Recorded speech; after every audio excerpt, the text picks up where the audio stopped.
Ah là là, gagner plus d'argent. Comment gagner plus d'argent? C'est un peu la question que tout le monde se pose et qu'on voit fleurir partout sur internet.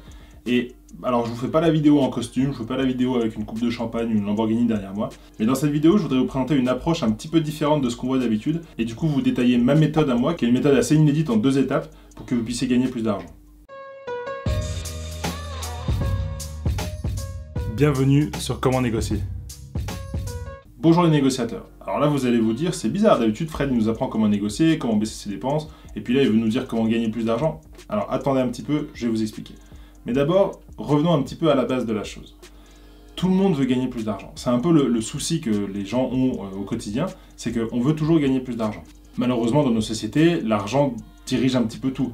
On a besoin d'argent pour vivre, on a besoin d'argent pour se loger, on a besoin d'argent pour manger, on a besoin d'argent pour se chauffer, on a besoin d'argent pour se divertir, bref. Sans argent, on a vraiment des difficultés, et du coup, chacun va chercher à gagner de l'argent. Et quand on en gagne trop peu d'argent, la vie devient un petit peu plus compliquée, on doit faire des sacrifices, et on a forcément envie d'en gagner un peu plus. Et l'erreur que beaucoup de gens font, et moi le premier je l'ai faite pendant des années, c'est le fait de se dire que pour gagner plus d'argent, il va falloir travailler plus, il va falloir être plus payé, il va falloir faire rentrer plus d'argent dans les caisses.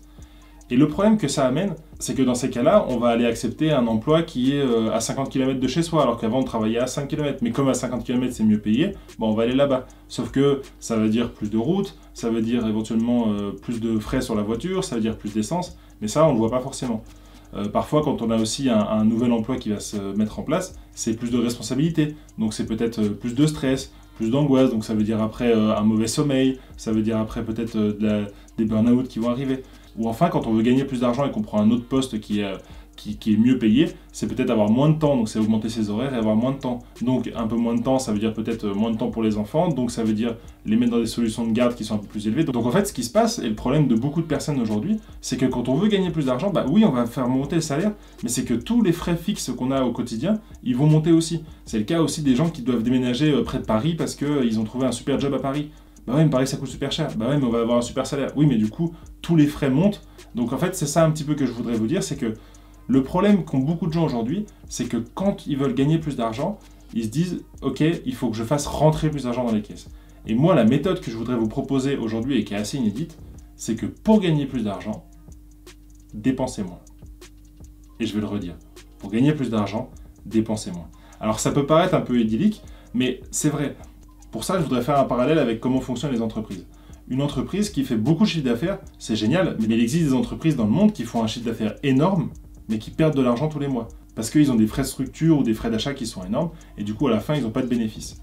Ce que je voudrais que vous compreniez aujourd'hui, c'est que si vous voulez gagner plus d'argent et que vous faites aussi augmenter vos dépenses pour aller gagner plus d'argent et avoir un meilleur salaire, bah en fait, le bénéfice que vous avez, donc c'est les économies que vous avez entre ce que vous gagnez et ce que vous perdez. Rappelez-vous, dans la vidéo sur le budget, je vous avais expliqué ça avec un schéma que je vous remets ici. Un budget, tout simplement tel que je l'entends, c'est juste mettre en relation ses revenus et ses dépenses. Et quand on fait la différence entre ce qu'on gagne et ce qu'on dépense par mois, ça nous permet d'avoir cette petite partie-là qu'on peut appeler l'épargne, les économies, ou en tout cas ce qui nous permet de nous faire plaisir. Le bénéfice des entreprises, quand on le ramène dans notre vie, c'est un peu la différence entre ce qu'on gagne, donc notre salaire, et les dépenses qu'on a, que ce soit des dépenses fixes ou variables. Si vous allez chercher un meilleur salaire, mais que vos économies, elles ne bougent pas, ou elles baissent parce que votre niveau de vie il monte aussi, et que vous avez plus de dépenses, en fait, ça sert à rien, vous n'allez pas vraiment gagner plus d'argent. Vous allez avoir l'impression de gagner plus d'argent parce que sur votre fiche de paie, il y aura un meilleur montant, mais vous n'allez pas, en réalité, avoir plus de pouvoir d'achat. Alors que si demain, vous regardez ça sous un angle de négociation et de comment baisser ses coûts, et que vous avez le même salaire, mais que vous baissez vos dépenses, là, vous allez gagner de l'argent. Là, vous allez avoir plus de pouvoir d'achat, et là, vous allez pouvoir faire plus d'économies. Et c'est vraiment le message clé de cette vidéo. Il faut arrêter de penser que pour gagner plus d'argent, il faut juste avoir un salaire plus élevé. Non, on peut gagner plus d'argent en baissant ses dépenses. Et pour ça, moi je vous propose une méthode assez simple en 2 étapes. Alors ça peut paraître très basique, mais malheureusement il y a beaucoup de gens qui ne le font pas aujourd'hui. La première étape, je vous l'avais expliqué dans la vidéo sur le budget, c'est de comprendre vos dépenses. Si vous voulez gagner plus d'argent, il faut que vous compreniez comment vous dépensez votre argent aujourd'hui. Quels sont les gros postes de dépenses? Combien vous payez votre loyer? Combien vous payez vos factures? Quels sont les contrats que vous avez? Depuis quand vous les avez? Est-ce qu'il existe d'autres fournisseurs sur le marché qui peuvent vous faire d'autres offres? Est-ce que vous avez renégocié ces prix récemment? Toutes ces choses-là, toutes ces questions-là, posez-vous-les. Je vous avais à l'époque expliqué dans cette vidéo sur le budget toutes les différentes dépenses et je vous avais même donné un fichier Excel. Donc allez voir cette vidéo si vous ne l'avez pas vue, je vous la mets en description et puis ici, parce que c'est vraiment important que vous preniez le temps de vous poser de comprendre quelles sont les dépenses que vous avez et quelles sont celles qui sont améliorables. Parce que la deuxième étape de cette méthode un peu miracle que je vous propose aujourd'hui, c'est de se dire que une fois qu'on a identifié ces dépenses, on va aller les négocier. Et on va aller les prendre une par une et regarder qu'est-ce qui est faisable. Le loyer, c'est un peu compliqué, parce que dans certaines zones, c'est très tendu, donc si vous cherchez à négocier avec votre propriétaire, il peut vous mettre dehors et puis prendre un autre locataire. Par contre, si vous avez un prêt bancaire, ça vous pouvez le négocier. Ensuite, il y a les assurances, il y a votre banquier, il y a les frais de garde, il y a... Oui, même les frais de garde. Moi, j'ai déjà fait une négociation avec ma commune pour avoir des aides pour la crèche, et ça a fonctionné. Il y a aussi toutes les activités de loisirs et tout ça, où vous pouvez essayer de négocier. Alors attention, je ne vous demande pas de devenir des bourrins de la négociation, à vouloir négocier absolument tout le temps et tout ça. Non, pas du tout. Je vous dis juste que vous avez certainement dans votre budget des gros postes de dépenses que vous n'avez jamais regardés, et que maintenant que vous suivez cette chaîne depuis quelques temps et que vous avez déjà appris beaucoup de choses sur la négociation, c'est peut-être le moment de regarder ces postes de dépenses-là et de se dire « Ok, je me monte les manches, je regarde un peu, je prends le temps et je vais aller négocier. » Parce que parfois, sur une facture, vous n'allez pas gagner beaucoup. Mais sur une année, vous allez quand même gagner pas mal. Et puis sur 5 ans, 10 ans, qui sont parfois les temps sur lesquels on laisse courir des contrats, ça peut être énorme. Dans vos dépenses aussi, ce que vous pouvez négocier, c'est peut-être pas forcément de négocier des baisses de coûts, mais c'est peut-être de négocier des prises en charge par d'autres personnes. Un exemple, votre employeur peut peut-être demain vous proposer une voiture de fonction si vous allez la négocier. Et du coup, toutes vos dépenses liées à la voiture, dans votre budget, ça va sauter. C'est le cas aussi avec les logements de fonction, c'est le cas avec les employeurs qui proposent de payer des téléphones, des ordinateurs. Ça peut vous aider. Et en plus, la bonne nouvelle, c'est que du coup, si vous faites les deux choses en même temps, si vous augmentez votre salaire d'un côté parce que vous avez réussi à trouver un nouveau boulot, et qu'en plus, vous baissez vos dépenses, bah là, c'est pactole. Vos économies, elles seront énormes. Et c'est ça le but. C'est qu'au lieu de courir après un meilleur salaire et puis d'augmenter vos dépenses et tout, si vous arrivez à faire les deux choses en même temps, c'est excellent. Soyons fous, n'ayons aucune limite. Vous pouvez d'un côté essayer de négocier votre salaire avec votre patron et négocier une augmentation. C'est possible, on peut négocier une augmentation assez facilement avec les techniques de négociation que je vous apprends.